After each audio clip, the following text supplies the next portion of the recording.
para o bem de todos. Olá, eu sou a Clara Costa, estou de volta aqui no canal Para o Bem de Todos para falar com vocês sobre educação. Claro, o assunto que eu vou falar hoje tem tudo a ver com o momento atual que a gente está passando, que é como a educação vem lidando com a pandemia do coronavírus. É claro que a mídia foca todas as atenções dela para a área da saúde, economia, que são assuntos muito urgentes, e acaba que a educação fica restrita ao ambiente daqueles que trabalham com isso, ou famílias que têm crianças ainda em idade escolar. Então eu queria compartilhar com vocês hoje um pouco das dificuldades que estão sendo enfrentadas e os possíveis caminhos que já vêm se desenhando para combater tudo isso. É claro que a pandemia pegou todo mundo de surpresa, então ninguém tinha respostas prontas e até hoje nós não temos. Tudo vem sendo construído de forma coletiva, colaborativa. Eu tenho visto muita gente se empenhando, trabalhando, arregaçando as mangas para tentar responder a todos os anseios do pessoal da educação. O fechamento das escolas foi uma novidade na escala que aconteceu. Para vocês terem uma noção, muito dificilmente fecham-se as escolas no Brasil. A gente não tem no Brasil situações de desastres naturais ou guerra, então geralmente as escolas fecham por justificativas muito pontuais daquela localidade, geralmente relacionadas à violência ou então à falta de abastecimento. Para vocês terem uma ideia, quando a gente estava no auge da pandemia, mais de 90% dos estudantes do mundo foram impactados pelo fechamento das escolas. Para ser mais exata, no dia 5 de abril, a gente tinha 91,3% dos alunos do mundo impactados pelo fechamento das escolas. Hoje, dia 15 de maio, esse número caiu para 69,4%, porque muitos países já vêm gradativamente retomando as suas atividades, mas esse número corresponde a 1 bilhão e 200 milhões de alunos, quer dizer, é muita gente. E como é que a gente tem lidado com isso tudo? Logo que começou, as primeiras medidas que foram tomadas foram em relação à proteção das nossas crianças e jovens. Por quê? Quando a gente fala de educação pública, a gente sabe que ali nas redes municipais e estaduais estão matriculadas a parcela mais vulnerável da população, que, portanto, poderia ser mais impactada com o fechamento das escolas. Por exemplo, em relação à merenda. A gente sabe que muitas crianças e jovens têm aquele alimento como uma fonte principal de nutrição durante a semana, e sem isso, como é que ficaria? Então, os municípios e os estados começaram a buscar formas daquele alimento que antes era dado na escola chegar até as casas, até os domicílios das famílias. Como isso foi feito? Muitos municípios optaram por fazer kits, que depois até o governo federal institucionalizou isso como uma medida que todo alimento que fosse comprado através do programa de alimentação escolar, o PNAE, poderia ser doado, né, poderia ser entregue às famílias. Outros municípios pegaram o cartão Bolsa Família e turbinaram, né, assim, as famílias que já eram beneficiárias tiveram acesso a um valor maior, pensando na merenda, uma série de outras medidas. Superado esse primeiro ponto, começou-se então a se desenhar formas de retomar as aulas de maneira remota. E aí a gente enfrentou um outro desafio, que era como é que eu acesso as crianças por meio das suas famílias. Pode parecer bobo, mas na educação a gente está muito acostumado a acessar as famílias por meio das crianças. É claro, a escola ela não é só um local de aprendizagem de conteúdo. A escola é muitas vezes um local de desenvolvimento de toda a comunidade do entorno. Às vezes a gente quer que alguma mensagem chegue até os pais, a gente faz isso por meio dos alunos. A gente ensina para os alunos boas práticas para que os pais, as famílias também incorporem essas boas práticas no dia a dia. E como é que a gente faria então o movimento inverso? Um dos grandes problemas enfrentados pelas redes é o cadastro de contato dos responsáveis. A maioria das redes com as quais eu trabalhei não tinha essa informação de maneira confiável, né, e 100% confiável, como a gente gostaria que fosse nesse momento, porque as famílias trocam muito de número, porque não é uma informação que pode evitar o aluno de entrar ou de estar na rede, mas geralmente a nível local isso se resolve. Então, a nível de secretaria, essas informações dificilmente estão em um banco de dados de uma maneira completa, mas cada escola tem o contato dos seus responsáveis, muitas vezes tem grupo de WhatsApp de pais, de professores, e aí com isso conseguiu-se contactar a maior parte das famílias. E aí a gente foi para um segundo problema, como é que as crianças acessariam o conteúdo remoto que estava sendo produzido pelas secretarias, né? Para vocês terem uma noção dos números, 67% dos domicílios do Brasil possuem acesso à internet. Mas quando a gente vai olhar isso por classe, a classe A são 99% dos domicílios, enquanto as classes D e E são 40%. 93% dos domicílios acessam a internet por meio de celulares, enquanto 42% acessam por meio de computadores. Novamente, se a gente for olhar isso por classe, quando a gente chega lá nas classes D e E, 9% dos domicílios têm acesso a um computador dentro de casa, o que limita bastante quando a gente pensa de que forma as redes poderiam atuar com esses alunos. Em compensação, 96% dos domicílios brasileiros têm acesso à televisão. Ainda é o meio mais democrático de divulgação de informações. Mesmo quando a gente divide por classes, a classe A, 100% dos domicílios tem alguma televisão em casa, enquanto as classes D e E, 92% têm. Então, a alternativa que as redes encontraram foi não ter só um método de ensino remoto, e sim um conjunto deles. Então, as redes estão atuando muito com aulas online, sim, com apostilas online, mas também com aulas gravadas pela televisão e naqueles casos onde é muito difícil até se chegar à televisão, apostilas impressas.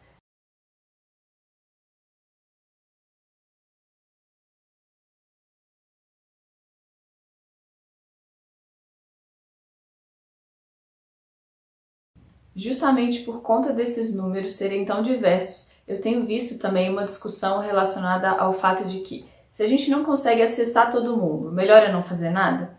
E a resposta, que parece óbvia, é também comprovada por pesquisa, que não. Que os países que tiveram situações assim de fechamento de escola por conta de guerra, conflito ou outros motivos e não fizeram nada, o impacto foi maior em termos de aumentar a desigualdade entre os estudantes.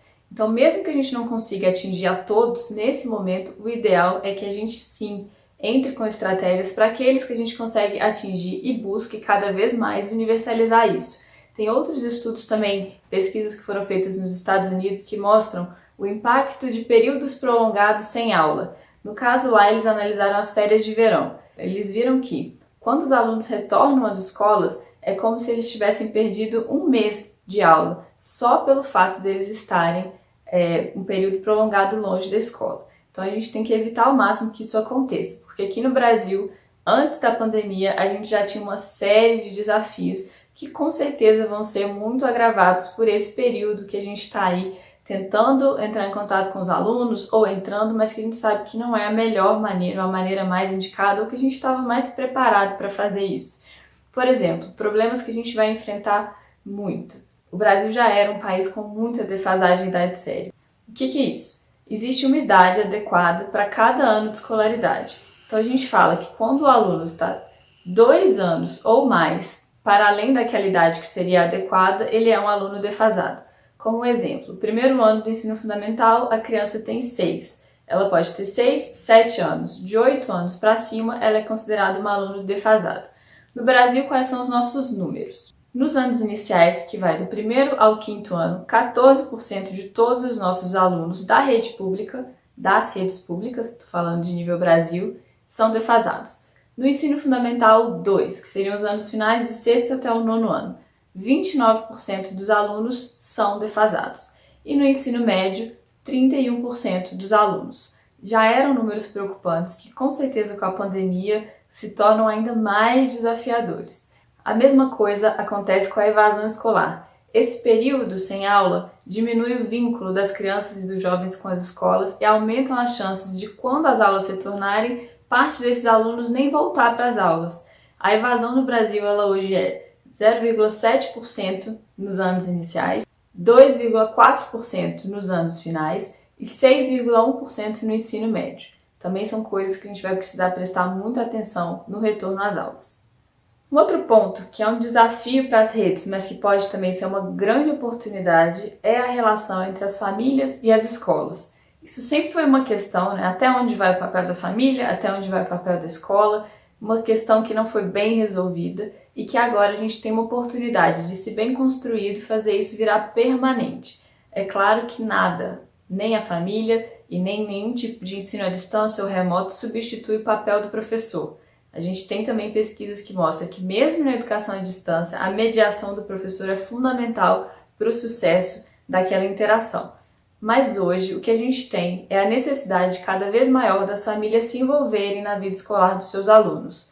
Aprendizado, educação não é só conteúdo, a gente está falando muito mais de habilidades, objetivos de aprendizagem, que é o termo que a gente usa hoje na nossa base nacional.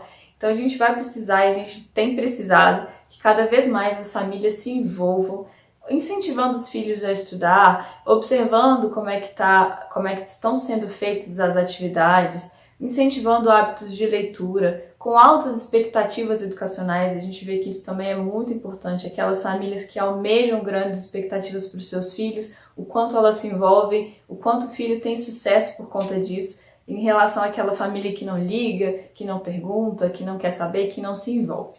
Um outro desafio muito grande que a gente tem discutido e enfrentado é o uso da tecnologia no ambiente educacional.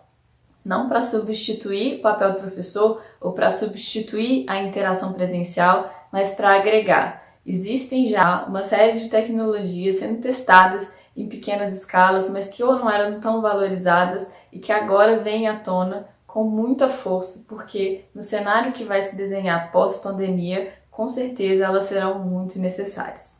Como eu falei, a gente já tem vários países se organizando para retomar as atividades, como é o caso da Alemanha, que já voltou gradualmente, da China, de Israel, da Dinamarca, que foi o primeiro país da Europa que voltou, Holanda, França, uma série de outros que têm voltado com as aulas de forma gradual, mantendo tudo que é recomendado em termos de segurança. E a gente já tem também uma série de documentos internacionais e nacionais com recomendações para esse retorno às aulas. Eu vou falar aqui quais são os principais pontos deles.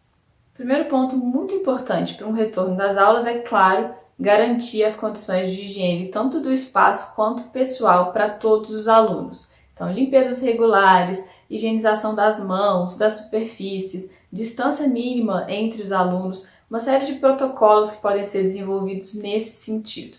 Medição de temperatura também é uma coisa que tem sido bastante usada ao redor do mundo. É importante pensar também que nem todos os alunos vão voltar, e é importante ter estratégias para lidar com isso, eles não podem ser penalizados por isso. Muitas vezes eles são do grupo de risco ou possuem familiares que são do grupo de risco, que vão optar por não voltar para a escola nesse momento.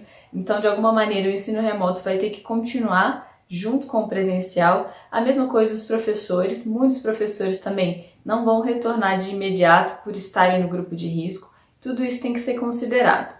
Os professores que retornarem também vão precisar de muita formação, de muito apoio, porque eles estarão ali na linha de frente e não necessariamente eles estão preparados para lidar com tudo isso que a gente vai enfrentar na volta. Muitas coisas a gente nem sabe o que é, mas a gente pode prever, por exemplo, situações em que a criança passou por muito estresse, o jovem passou por muito estresse, convivia num ambiente tóxico e foi obrigado a ficar ali porque não tinha mais o escape da escola todos os dias.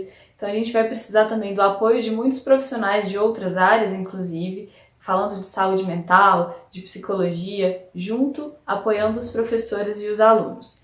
Em relação ao aprendizado, o que tem sido recomendado? A gente não vai conseguir pegar o currículo e trabalhar da maneira como a gente trabalha no ano letivo de 200 dias, 800 horas letivas, porque a gente não tem esse tempo.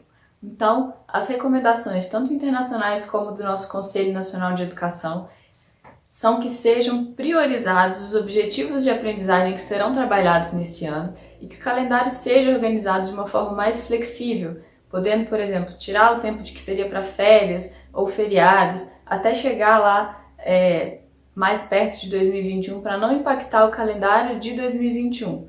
Podendo também, por exemplo, pensar no ano que vem ter mais dias letivos ou mais horas letivas para que o aluno não seja prejudicado e, ao mesmo tempo, se trabalhe aquilo que é essencial.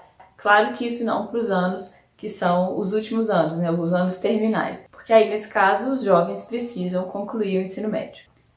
Um outro ponto muito importante e que pode ser uma grande oportunidade para o Brasil é criar-se um robusto sistema de reforço escolar. Isso é um assunto que já tem algumas boas práticas no Brasil, mas todas elas com algumas falhas ainda patinando qual é a melhor maneira. Então, quem sabe agora a gente não vai ter oportunidade de bolar um plano de reforço escolar que de fato recupere os alunos e que promova a aprendizagem deles sem que eles tenham que ficar para trás, sem que eles tenham que se manter defasados ou no fluxo paralelo. Então também vai ter que ser muito bem pensado um programa de reforço escolar, baseado, claro, no diagnóstico feito das crianças assim que elas retornarem, porque a gente com certeza vai ter níveis diferentes de aprendizado, crianças que avançaram mais pelo período de isolamento, crianças que ainda não.